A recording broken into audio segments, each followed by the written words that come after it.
अब एकछिन सोच्नुहोस्, क्रिकेट जन्माएको देश इङ्ल्यान्ड र क्रिकेटमा आफ्नो पहिचान बनाउँदै गरेको देश नेपाल एउटै ग्राउन्डमा खेल्दैछन्, त्यो पनि सानोतिनो गेममा होइन, वर्ल्ड कप जस्तो बिग स्टेजमा। सबैले भनिरहेछन् इङ्ल्यान्डले सजिलै जित्छ, तर के नेपाललाई यति सजिलै इङ्ल्यान्डले जित्न सक्छ त? आउनुहोस् आजको यस भिडियोमा हामीले यही टपिकमा कुरा गर्नेछौँ। इङ्ल्यान्डको स्ट्रेन्थ र विकनेस, नेपालको स्ट्रेन्थ र विकनेस र नेपालले इङ्ल्यान्डलाई कसरी हराउन सक्छ त? आउनुहोस् जानौँ आजको यस एनालाइसिस भिडियोबाट। इङ्ल्यान्डको स्क्वाड भन्न साथ एउटा कुरा क्लियर हुन्छ, world class player, aggressive opener, power hitting middle order, deadly fast bowler र स्टार अलराउन्डर। यी खेलाडीहरू आइपिएल, बिबिएल, वर्ल्ड कप जस्ता ठुला स्टेजमा खेलिरहेका छन्। अब जानौँ इङ्ल्यान्डको स्ट्रेन्थ के छन् त। Number 1, fearless batting. इङ्ल्यान्डका ब्याट्सम्यानहरू पहिलो बलदेखि नै आक्रामक हुन्छन्, जस्तै फिल सल्ट र Jos Buttler.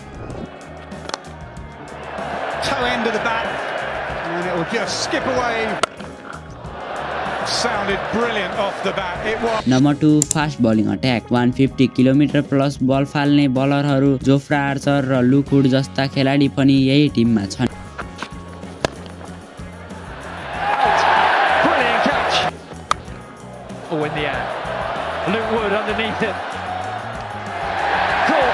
Number 3, match experience. England यस्ता ठुला म्याचहरू खेलिसकेको छ र वर्ल्ड कप पनि उठाइसकेको छ, यो टिमलाई प्रेसरमा खेल्न राम्रोसँग आउँछ। Number 4, backup players. Phil Salt र जस बटलर जस्ता खेलाडी आउट भए पनि ह्यारी ब्रुक, स्याम करन र ज्याकब बेथल आएर राम्रो इनिङ्स बिल्ड गर्न सक्छ।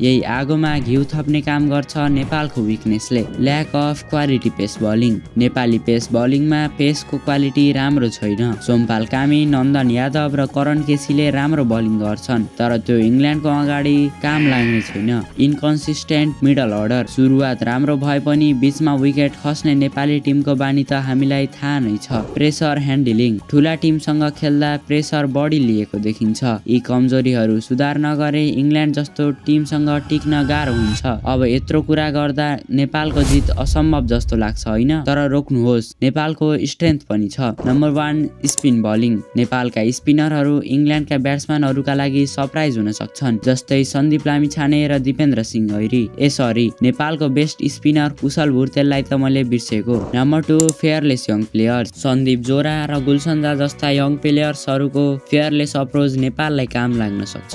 Number 3, fielding and energy. नेपालको फिल्डिङ त हामीलाई थाहा नै छ, दिपेन्द्र सिंह ऐरी, कुशल भुर्तेल जस्ता धुरन्धरहरू छन्। नम्बर 4, क्याप्टेन्सी र अलराउन्डर्स। रोहित पौडेलको क्याप्टेन्सी र नेपालका अलराउन्डर्सको त कुरा गर्नै पर्दैन। अब जानौँ नेपालले इङ्ल्यान्डलाई कसरी हराउन सक्छ त। नम्बर 1, पावर प्लेमा विकेट जोगाउनु पर्छ। पावर प्लेका 6 ओभरमा धेरै फिल्डर 30 यार्ड सर्कलभित्र हुन्छन्, त्यसैले रन बनाउन सजिलो हुन्छ, तर यही समयमा विकेट गुम्यो भने टिममा प्रेसर पर्छ। गुड सर्ट सिलेक्सन, अनावश्यक रिस्क नलिने र स्ट्राइक रोटेट गर्दै रन बनाउनु नै सही माइन्डसेट हो। नम्बर 2, स्पिनरलाई सही समयमा प्रयोग गर्नुपर्छ।